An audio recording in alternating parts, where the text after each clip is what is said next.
एक खतरनाक सच जो ज्यादातर लोग कभी समझ ही नहीं पाते। तुम अपने डिसीजन खुद नहीं लेते। हाँ, तुम्हें लगता है कि तुम सोचकर फैसला करते हो, लेकिन न्यूरो साइंस कुछ और कहती है। सच्चाई ये है कि 90% डिसीजन इमोशंस लेते हैं और दिमाग बस बाद में उन्हें जस्टिफाई करता है। इसीलिए कई लोग एक पल के गुस्से में अपनी रिलेशनशिप खत्म कर देते हैं, एक पल के डर में करोड़ों की अपॉर्चुनिटी छोड़ देते हैं, और कई लोग ईगो में ऐसे फैसले ले लेते हैं जिनका पछतावा उन्हें पूरी जिंदगी होता है। लेकिन यहाँ एक और खतरनाक बात है, जिस इंसान ने इमोशंस को कंट्रोल करना सीख लिया वो बिना ताकत के भी दुनिया को कंट्रोल कर सकता है। और यही कारण है कि इतिहास में सबसे पावरफुल लोग हमेशा इमोशनली काम दिखते थे। लेकिन क्यों? अगर तुम इतिहास को ध्यान से देखो तो एक स्ट्रेंज पैटर्न दिखाई देता है। सबसे पावरफुल लोग हमेशा सबसे काम क्यों होते हैं? क्यों बड़े लीडर्स रेयरली इमोशनल रिएक्शन देते हैं? क्यों कुछ लोग इंसल्ट, क्रिटिसिज्म और प्रेशर में भी बिल्कुल शांत रहते हैं? और क्यों वही लोग अक्सर सबसे बड़ी सक्सेस हासिल करते हैं? इसका जवाब साइकोलॉजी के एक हिडन रूल में छिपा हुआ है। जिस इंसान ने तुम्हारी इमोशंस ट्रिगर कर दी उसने तुम्हारा कंट्रोल ले लिया। और यही वो रूल है जो टॉप नेगोशिएटर्स, लीडर्स और स्ट्रेटजिस्ट समझते हैं। बाकी लोग बस रिएक्ट करते रहते हैं। मान लो दो लोग हैं। पहला आदमी, अगर कोई उसे इंसल्ट कर दे तो वो तुरंत गुस्से में एक्सप्लोड हो जाता है। वो लाउड हो जाता है, आर्ग्यूमेंट करने लगता है और सामने वाले को हर हाल में गलत साबित करना चाहता है। और अब दूसरा आदमी देखो, उसे भी वही इंसल्ट मिली लेकिन वो शांत रहता है। वो रिएक्शन नहीं देता, वो ऑब्जर्व करता है। अब एक सिंपल सवाल पूछो खुद से, इन दोनों में से सबसे ज्यादा पावरफुल कौन है? पहला आदमी प्रेडिक्टेबल है, कोई भी उसे ट्रिगर कर सकता है, कोई भी उसे मैनिपुलेट कर सकता है। लेकिन दूसरा, वो काल्म है, और जो काल्म है वही सिचुएशन को कंट्रोल करता है। यही रीजन है कि इंट्रोगेशन रूम में एक्सपीरियंस्ड इन्वेस्टिगेटर रियली सर्ट करते हैं। वो शांत रहते हैं क्योंकि वो जानते हैं इमोशनली रिएक्ट करने वाला इंसान अपना कंट्रोल खो देता है।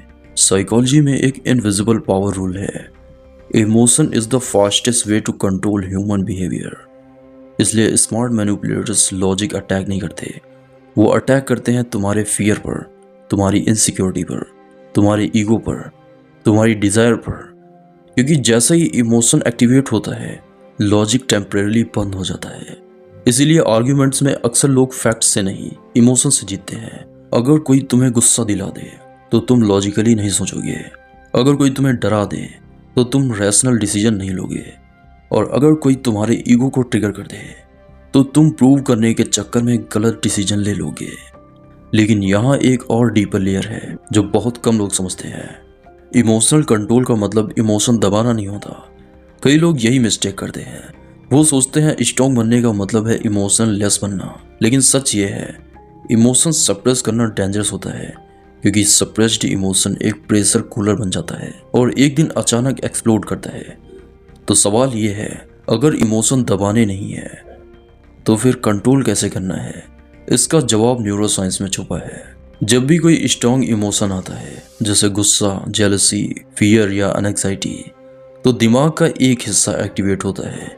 यह हिस्सा रिस्पॉन्सिबल है इंस्टेंट सर्वाइवल रिएक्शन के लिए।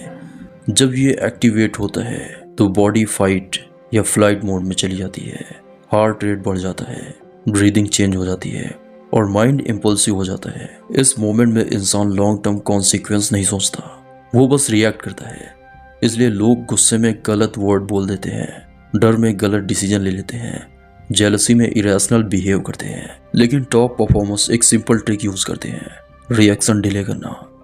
बस कुछ सेकंड का पॉज, इतना छोटा सा पॉज इमोशन की इंटेंसिटी को कम कर देता है और तभी ब्रेन का लॉजिकल पार्ट एक्टिवेट हो जाता है। लेकिन असली मास्टरी यहाँ खत्म नहीं होती। इमोशन कंट्रोल का अलग लेवल है, इमोशन ऑब्जर्वेशन, यानी इमोशन को महसूस करना लेकिन उसके गुलाम न बनना। जब कोई मास्टर लेवल परफॉर्मर्स गुस्सा महसूस करता है तो वो तुरंत रिएक्ट नहीं करता। वो खुद से पूछता है, मैं भी क्या फील कर रहा हूँ? ये इमोशन क्यों आया? अगर मैं रिएक्ट करूँगा तो क्या होगा? बस इतना अवेयरनेस इमोशन की पावर को हाफ कर देता है, क्योंकि अवेयरनेस रिएक्शन और एक्शन के बीच डिस्टेंस बना देता है। लेकिन अब सबसे इंटरेस्टिंग क्वेश्चन आता है, अगर इमोशन इतनी पावरफुल है तो क्या कुछ लोग जानबूझकर दूसरों की इमोशन ट्रिगर करते हैं? आंसर है हाँ, और ये टेक्निक हजारों सालों से यूज हो रही है। एग्जाम्पल, पॉलिटिक्स में देखो, मार्केट में देखो, सोशल मीडिया में देखो, हर जगह एक कॉमन स्ट्रैटेजी यूज होती है, इमोशन ट्रिगर स्ट्रैटेजी। अगर कोई तुम्हें एंग्री कर दे, तुम इंस्टेंटली रिएक्ट करोगे। अगर कोई तुम्हें अफेयर्ड कर दे, तुम तुरंत अटेंशन दोगे। अगर कोई तुम्हें एक्साइटेड कर दे, तुम इंस्टेंटली इंगेज करोगे। इसलिए हेडलाइन अक्सर ऐसी होती है। ये गलती आपकी ज़िंदगी बर्बाद कर सकती है। 90% लोग ये सीक्रेट नहीं जानते। अगर आपने ये नहीं किया तो कुछ नहीं किया।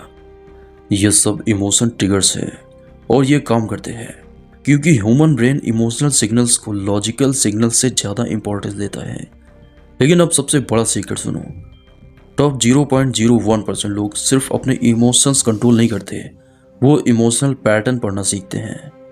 उन्हें पता होता है कौन सा इंसान इनसिक्योरिटी से ड्रिवन है, कौन ईगो से ड्रिवन है, कौन फियर से ड्रिवन है। और जब तुम्हें यह समझ आ जाता है तो तुम्हें लोगों को मैनिपुलेट करने की जरूरत नहीं पड़ती। तुम बस सही मोमेंट पर सही रिएक्शन चूज करते हो। यही रीजन है कि great leaders rarely emotional argument करते हैं। वो सिचुएशन को इमोशनल लेवल पर समझते हैं और फिर स्ट्रैटेजिक रिस्पॉन्स देते हैं। अगर तुम अपनी जिंदगी ऑब्जर्व करो तो तुम्हें पता चलेगा कि तुम्हारी कई biggest mistakes emotionally driven decision थे। गुस्से में बोले हुए वर्ड्स, डर में छोड़ी हुई अपॉर्चुनिटीज, ईगो में लिए हुए डिसीजन। लेकिन गुड न्यूज़ ये है, इमोशन कंट्रोल एक स्किल है और हर स्किल की तरह इसे ट्रेन किया जा सकता है 3 सिंपल स्टेप्स में। Step number 1, awareness. पहचानो कि अभी कौन सा इमोशन एक्टिव है। Step number 2, pause. रिएक्शन को कुछ सेकंड डिले करो। Step number 3, choice. अब कॉन्शियसली डिसाइड करो कि रिएक्ट करना है या रिस्पॉन्ड करना है। ये सिंपल प्रोसेस तुम्हारे डिसीजन कंप्लीटली चेंज कर सकता है। दुनिया में 2 तरह के लोग होते हैं। पहले वो जो इमोशंस के हिसाब से डिसीजन लेते हैं, दूसरे वो जो इमोशंस को समझ कर डिसीजन लेते हैं। पहले लोग रिएक्ट करते हैं, दूसरे लोग कंट्रोल करते हैं। और जिंदगी में हमेशा जीत कंट्रोल करने वालों की होती है। इसलिए याद रखो, अगर तुम अपने इमोशंस कंट्रोल नहीं करोगे तो कोई और उन्हें कंट्रोल करेगा, तुम्हारी जिंदगी कंट्रोल करेगा। और असल पावर यही है, control your emotions before they control you. बाकी वीडियो अच्छी लगी हो तो वीडियो को लाइक करना और चैनल को सब्सक्राइब करना।